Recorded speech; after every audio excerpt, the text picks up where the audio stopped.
Yo, it's Little Bro here, and someone copied my map. Exactly. Something really bad has happened. Wait, where did the villager go? There was a villager right here before. But no, something really bad has happened. Somebody has literally copied my entire hour of code map and put it in his map. That is evil. I'm just kidding, this guy's a genius. Basically, without, me explaining the entire hour of code system, he reached to recreate it with a lot of fewer commands, I must admit. But in my defense, okay, my map actually had the hour of code graphics and stuff like that. So yeah, of course I needed more commands, okay, don't judge me. But anyways, this guy actually recreated the entire map, and I'm kinda proud because, look at this. You can go forward. This reminds me of my system a lot, and then you can just go left and just go forward again, go right, an example, and then we can do start, and as you can see, there is gonna be a villager that basically moves into what I say. Now I'm gonna explain his system, and we're gonna see if it's similar to mine or if it's completely different. So, this is gonna be one of those videos. So this system is composed of a reader and a writer. The writer is gonna write the code once I drop one of these items. Depending on the item I drop, the writer is gonna put a wool block behind his back, okay, and that is gonna get TP'd one block further. So basically, if I drop forward, it's gonna be a black wool. If I drop left, it's gonna be a green wool. If I drop right, a lime wool, just like my combination of colors. And then we can keep on going forward. When we do play, the writer is gonna set a red wool. Basically, the red wool will indicate that the reader must start going. And basically, the reader will start read the code, detect if there is a block underneath the reader, and if that block is black, then it's gonna move the villager into that position. For the green, it's gonna turn it left. For the lime, it's gonna turn it right. And same thing going forward, until he reaches the red wall. That is gonna stop it. So as you can see, we can do start, and it's gonna do exactly that.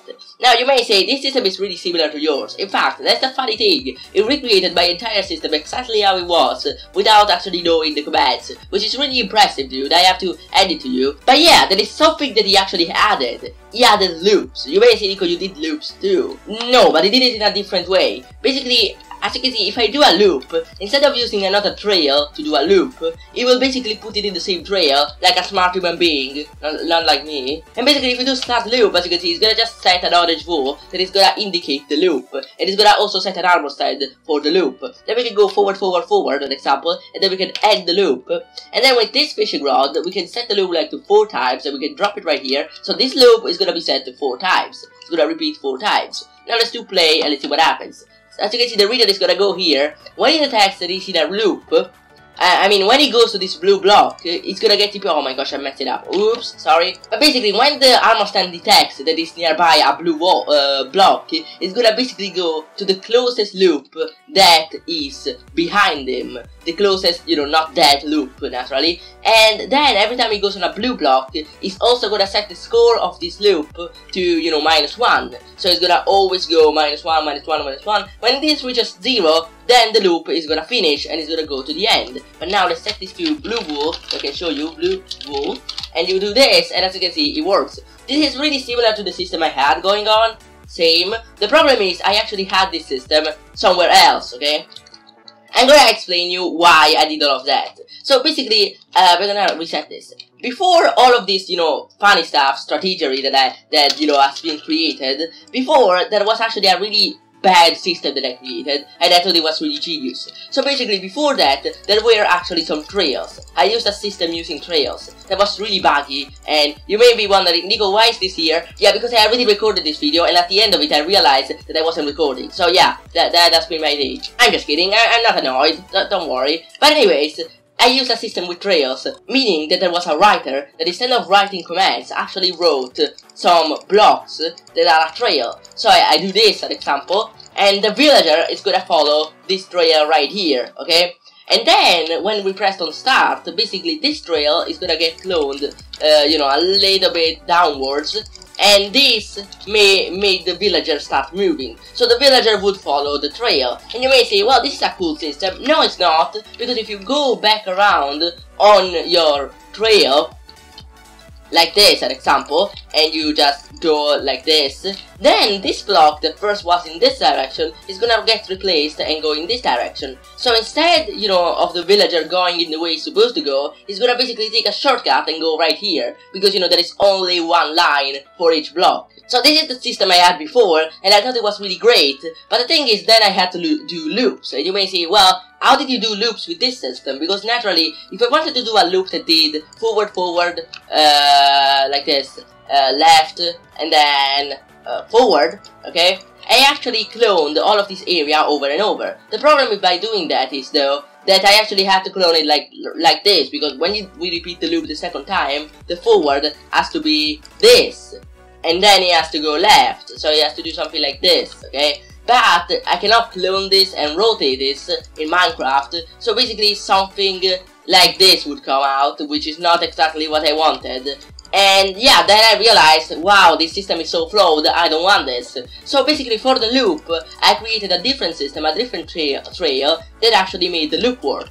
And this trail used this same mechanic, basically these commands. When you do forward, instead of storing a trail, it's gonna basically store a block that it tells you to loop forward. And then I basically did the loop armor stand that is gonna detect how many times the loop repeats. Now, at the time I thought that was really genius, but then I realized, well, now I changed the loop system, I could change also the normal system, so there is something better, okay? And that is how I created this system that he created also, because, you know, this is his map, but this is the same system as mine. So, yeah, this is how this system got in place. The problem is now that this is a cool system, this works well, but the normal system and the loop system is still separated. And that is something I didn't fix yet because I'm too lazy.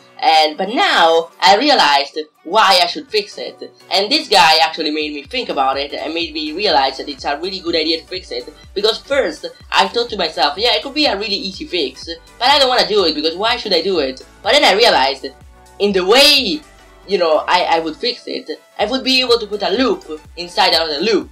Because, you know, right now I can only do one loop, but if I fix it, I can do infinite loops, not only one, and I can put a loop inside a loop. And that's exactly what he did right here. So if we go, not left. If we go forward, an example, and then we start a loop, we can actually do forward, then start another loop. No, I ended the loop, I'm stupid. Okay, let's try again. So we can do an example this, then we can start a loop, then we can go forward, left, right, then we can start another loop, then we can go forward, then we can end the first loop. And as you can see, there's also a detect that basically detects if the loops aren't ended, because if right now I do like, where is it, there are so many things, jump, a lot of stuff. If I do start, it's gonna say, you have unfinished loop or loops. So we can do it like this, and then we can do start. So basically, right now, the reader is gonna start going, and it will skip all of this area. No, it will not. It will go here, do this. Then it's gonna go inside the loop, and it's gonna get stuck in this loop for an infinite time.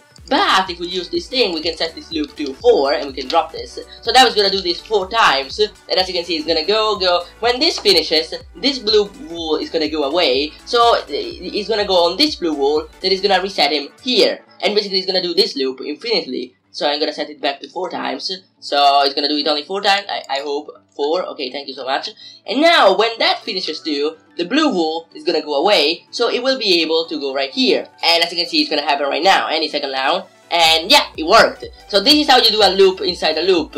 You know, I had that idea already a few days ago, but I was like, yeah, I have to do that, And then like, a few days later, this guy actually creates a map with that exact mechanic, and that it works, okay? That's actually amazing. And actually, you can use even more blocks, like jump, or shear, or poke around. Oh my god, you can even mine the ground, or I don't know, you can even farm. Okay, well, this was it. This was his system. Now let's see my system. Oh no, spoilers, don't see them. So here we are in our system, and basically, saying in short words, the only thing that differs from my system to his system is that this loop is not incorporated right here. And the reason why this is not incorporated is because I basically redid this map a lot of times. The first time, this was pretty bad, and then I had to do a loop different from this because this was bad. But now that this is actually really good because I improved this, now I have to change the loop and put it back inside of here. It's really confusing, but basically what you actually need to know is that I recreated the entire map. In just a few sessions, I basically redid the entire commands. Because, you know, first I said, I have to redo the commands for the loop, because the loop doesn't work with the old system. So I redid the commands for the loop.